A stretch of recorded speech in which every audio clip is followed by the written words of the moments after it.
ರಾಜ್ಯದ ಈ 11 ಜಿಲ್ಲೆಗಳಿಗೆ ರೆಡ್ ಅಲರ್ಟ್ ಅನ್ನ ಘೋಷಣೆ ಮಾಡಲಾಗಿದೆ. ಈ ಜಿಲ್ಲೆಗಳಿಗೆ ಜೂನ್ 14ರವರೆಗೆ ಮಿಂಚು, ಗುಡುಗು, ಗಾಳಿ ಸಮೇತ ಭಯಂಕರ ಮಳೆ ಅಂತಾನೆ ಹೇಳ್ಬೋದು. ಹಾಗಾದ್ರೆ ಯಾವ ಜಿಲ್ಲೆಗಳಿಗೆ ಮಳೆ ಜಾಸ್ತಿ ಆಗಲಿದೆ ಎಲ್ಲ ಸಂಪೂರ್ಣ ಮಾಹಿತಿಯನ್ನ ಈ ವಿಡಿಯೋದಲ್ಲಿ ನೋಡೋಣ. ಅದಕ್ಕೂ ಮುನ್ನ ನಿಮ್ಮ ಜಿಲ್ಲೆಯಲ್ಲೂ ಕೂಡ ಮಳೆ ಆಗಿತ್ತು ಅಂತ ಅಂದ್ರೆ ತಪ್ಪದೆ ಈ ವಿಡಿಯೋವನ್ನ ಲೈಕ್ ಮಾಡಿ, ಹಾಗೆ ನಿಮ್ಮ ಜಿಲ್ಲೆ ಯಾವುದು ಎಂದು ಕಮೆಂಟ್ ಮೂಲಕ ತಿಳಿಸಿ. ಈ ವಿಡಿಯೋವನ್ನ ಕೊನೆವರೆಗೂ ನೋಡಿ. ಮಳೆ ಕರ್ನಾಟಕದ ಈ 11 ಜಿಲ್ಲೆಗಳಿಗೆ ಮಿಂಚು, ಗುಡುಗು ಸಹಿತ ಭಯಂಕರ ಮಳೆ ಬೀಳಲಿದ್ದು ಹವಾಮಾನ ಇಲಾಖೆ ಯೆಲ್ಲೋ ಅಲರ್ಟ್ ಅನ್ನ ಘೋಷಣೆ ಮಾಡಿದೆ. ದಿಢೀರನೆ ರಾಜ್ಯದಲ್ಲಿ ಈಗ ಮುಂದಿನ 5 ದಿನ ಸತತವಾಗಿ ಭಾರಿ ಪ್ರಮಾಣದ ಮಿಂಚು, ಗುಡುಗು ಹಾಗೂ ಪ್ರತಿ ಗಂಟೆಗೆ 60 ರಿಂದ 70 ಕಿಲೋಮೀಟರ್ ವೇಗದಲ್ಲಿ ಬೀಸುವ ಬಿರುಗಾಳಿ ಸಹಿತ ಮಳೆ ಉಂಟಾಗಲಿದ್ದು ಹವಾಮಾನ ಇಲಾಖೆಯು ಅಗತ್ಯ ಮುನ್ನೆಚ್ಚರಿಕೆ ಕ್ರಮಗಳನ್ನು ತೆಗೆದುಕೊಳ್ಳಲು ಸೂಚಿಸಲಾಗಿದೆ. ರಾಜ್ಯದಲ್ಲಿ ಈಗಾಗಲೇ ಮುಂಗಾರು ಮತ್ತಷ್ಟು ಚುರುಕುಗೊಂಡಿದ್ದು ರೈತರಿಗೂ ಬಿತ್ತನೆ ಕಾರ್ಯ ಹಾಗೂ ಕೃಷಿ ಚಟುವಟಿಕೆಗಳನ್ನ ಮಾಡಲು ಕೂಡ ಸಮಯದ ಅವಕಾಶ ನೀಡದೆ ಸತತವಾಗಿ ಮಳೆ ಬೀಳಲಿದೆ. ಇದೇ ಮುಂದಿನ ಜೂನ್ 14ರವರೆಗೂ ಮಿಂಚು, ಗುಡುಗು, ಗಾಳಿ, ಸುಳಿಗಾಳಿ ಸಹಿತ ಭಯಂಕರ ಮಳೆ ಬೀಳಲಿದೆ.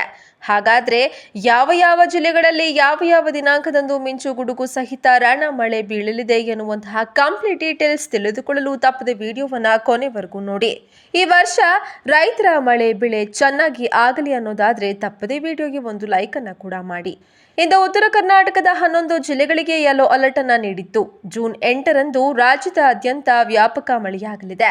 ಬೆಳಗಾವಿ, ಧಾರವಾಡ, ಹಾವೇರಿ, ಗದಗ, ಕೊಪ್ಪಳ, ಬಾಗಲಕೋಟೆ, ವಿಜಯಪುರ, ರಾಯಚೂರು, ಯಾದಗಿರಿ, ಕಲಬುರಗಿ, ಬೀದರ್ ಜಿಲ್ಲೆಗಳಲ್ಲಿ ಭಾರೀ ಮಳೆಯಾಗಲಿದ್ದು ಇಂದು ಯೆಲ್ಲೋ ಅಲರ್ಟ್ ಅನ್ನ ಕೊಡಲಾಗಿದೆ. ಜೂನ್ 8ರಿಂದ ಮಳೆಯ ಪ್ರಮಾಣ ಹೆಚ್ಚಾಗಲಿದೆ. ಕರ್ನಾಟಕದ ಎಲ್ಲ ಜಿಲ್ಲೆಗಳಿಗೆ ಯೆಲ್ಲೋ ಅಲರ್ಟ್ ಕೊಡಲಾಗಿದೆ.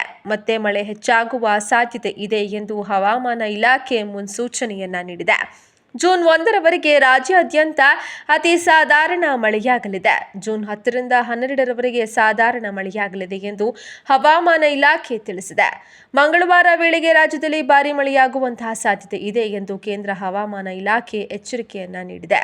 ಮಂಗಳವಾರ 4 ಜಿಲ್ಲೆಗಳಲ್ಲಿ ಯೆಲ್ಲೋ ಅಲರ್ಟ್ ನೀಡಲಾಗಿದೆ. ಪತನಂತಿಟ್ಟ, ಆಲಪುಯ, ಕೊಟ್ಟಯಂ ಮತ್ತು ಎರ್ನಾಕುಲಂ ಜಿಲ್ಲೆಗಳಲ್ಲಿ ಯೆಲ್ಲೋ ಅಲರ್ಟ್ ಅನ್ನ ನೀಡಲಾಗಿದೆ. ಮುಂದಿನ 3 ದಿನಗಳವರೆಗೆ ಯೆಲ್ಲೋ ಅಲರ್ಟ್ ಅನ್ನ ನೀಡಲಾಗಿದೆ.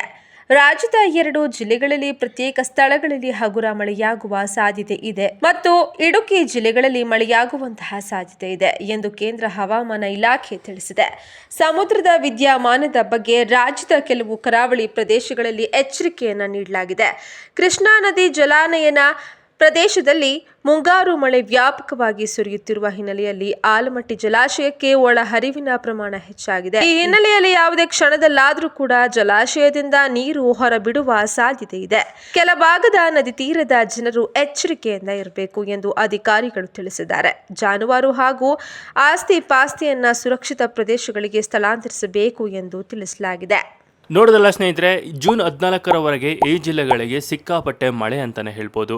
ಈ ಬಗ್ಗೆ ನೀವೇನು ಹೇಳ್ತೀರಾ? ನಿಮ್ಮ ಅನಿಸಿಕೆ ಅಭಿಪ್ರಾಯಗಳನ್ನು ನಮಗೆ ಕಮೆಂಟ್ ಮೂಲಕ ತಿಳಿಸಿ. ಹಾಗೆ ನಿಮ್ಮ ಜಿಲ್ಲೆ ಯಾವುದು ಎಂದು ಕಮೆಂಟ್ ಮೂಲಕ ತಿಳಿಸಿ. ಹಾಗೆ ಈ ವಿಡಿಯೋವನ್ನು ಪ್ರತಿಯೊಬ್ಬರಿಗೂ ಶೇರ್ ಮಾಡಿ. ಎಲ್ಲಿವರೆಗೂ ವಿಡಿಯೋ ನೋಡೋದಕ್ಕೆ ಧನ್ಯವಾದಗಳು ಸ್ನೇಹಿತರೆ.